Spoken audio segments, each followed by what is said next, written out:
حضرت بلال ابھی بچپن میں چھوٹے سے تھے کہ والد انتقال کر گئے.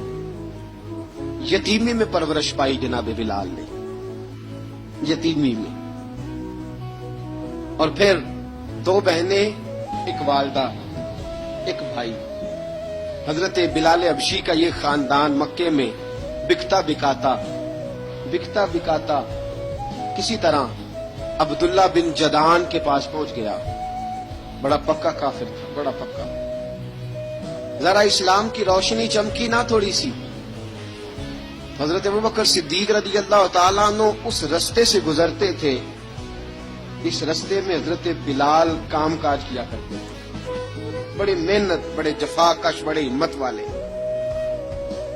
حضرت صدیق اکبر نے ایک دن روک کے کہا, بلال کب تک تو اتنے خداؤں کو پوجتا رہے گا, کب تک تو اتنے خداؤں کو پوجے گا, جگہ جگہ ماتھا ٹیکے گا, یہ تجھے کبھی غلامی سے آزاد نہیں کریں گے. میں تجھے ایک دروازہ بتلاتا ہوں, اگر تو اس دروازے پہ آئے گا تو وہ تجھے مکے کی گلی سے اٹھا کے کعبے کی چھت پہ کھڑا کر دیں گے. گلی ہے میرے پاس, دامن مصطفیٰ سے جو بھی لپٹا وہ یگانہ ہو گیا, جس کے حضور ہو گئے اس کا زمانہ ہو گیا. حضرت بلال حبشی رضی اللہ تعالیٰ عنہ کو بات بتلائی. سلیم الفطرت آدمی تھے, سنجیدہ آدمی تھے, اچھا مزاج رکھتے, فہم و فراست رکھتے تھے. جناب بلال نے کلمہ پڑھ لیا. کلمہ پڑھ کے نا تو سب لوگوں نے کہا, بہت سارے لوگوں نے اپنا اسلام چھپا کے رکھا ہوا تھا. 2 واقعات ایسے ہوئے کہ حضرت بلال کا اسلام ظاہر ہو گیا. کسی کام سے بت خانے بھیجا عبداللہ ابن جدعان نے. بت خانے گئے تو لگے ہوئے تھے بت, کتار اندر کتار, بتوں کی کتاریں بنی ہوئی تھی. حضرت بلال نے مٹی اٹھائی اور بتوں کے منہ پہ مار کے کہنے لگے, جو اپنا چہرہ صاف نہیں کر سکتے وہ کسی کو نفع نقصان کیا پہنچائیں گے. جو لوگ دیکھ رہے تھے انہوں نے آ کے عبداللہ ابن جدعان کو بتایا, کہا تیرا غلام ہے اور تو بہت بڑا سردار بنتا ہے, تیری عزت خاک میں مل جائے گی. کسی کو پتا چل گیا کہ عبداللہ کا غلام مسلمان ہو گیا. عبداللہ بن جدعان نے راتوں رات امیہ بن خلف سے بات کی اور امیہ سے کہا, یار یہ غلام لے لو, مفتی لے لو. بتایا نہیں امیہ کو, بتایا نہیں کہ مسلمان ہو گیا. امیہ نے لے لیا. امیہ بڑا سخت آدمی تھا, بڑی طبیعت میں سختی پائی جاتی تھی.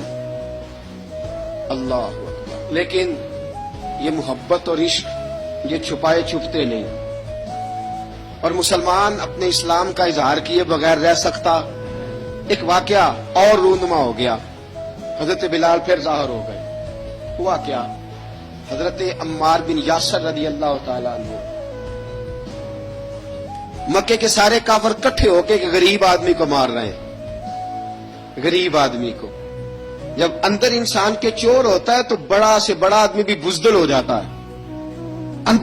جب اندر چور بیٹھ جائے نا تو بڑے سے بڑا آدمی بزدل ہو جاتا ہے, اور جب اندر صفائی ہو تو غریب سے غریب آدمی بھی بہادر ہو جاتا ہے. حق پہ ہونا چاہیے, سچا ہونا چاہیے, پھر بہادر ہو. حضرت عمار بن یاسر رضی اللہ, ایک غریب آدمی, مکے کے سارے سردار مکے کے چوک میں کٹھے اور ایک دیوار کے ساتھ کھڑا کیا ہوا حضرت عمار بن یاسر کو, اور کوڑے مار رہے, زور زور سے کوڑے حضرت عمار بن یاسر رضی اللہ تعالیٰ عنہ کے بدن پہ لگتے ہیں. وجود لہو لہان ہے. حضرت عمار بن یاسر کو پتا تھا کہ بلال بھی مسلمان ہو گئے, لیکن ان کا خیال تھا کہ یہ کسی کو بتلائیں نہ تو ہی بہتر ہے. امیہ بن خلف آیا, سخت دھوپ تھی. جب کوڑے مار مار کے تھک گیا نا, ابو جال نے بھی مارا, ابو لہب نے بھی مارا, ابو سفیان نے بھی مارا, ابو البختری نے بھی مارا, اخنس بن شریح نے بھی مارا. امیہ بن خلف کی باری آئی تو تھک گیا نا مار مار کے. اسے پتا تھا کہ بلال بڑا سخت آدمی ہے, جو کام بھی کہو بلال کر دیتا ہے. امیہ نے کہا بلال سے, کہا بلال ادھر آ. حضرت بلال گئے, کہا یہ کوڑا پکڑ اور اس کو مار. جناب بلال نے کوڑے کی طرف دیکھا, پھر حضرت عمار کی طرف دیکھا. جناب عمار نہ دیوار سے ذرا آگے ہوئے, تھوڑے سے کانپتی ٹانگوں کے ساتھ تھوڑے آگے ہوئے, اور حضرت بلال کے کان میں کہنے لگے, یار 2-4 کوڑے مار لے, میرا کیا ہے, مجھے تو مار پاڑی رہی ہے نا, چل تو نہ اظہار نہ کر بیٹھنا, 2-4 کوڑے مار لے. حضرت سیدنا بلال حبشی نے نظر اٹھائی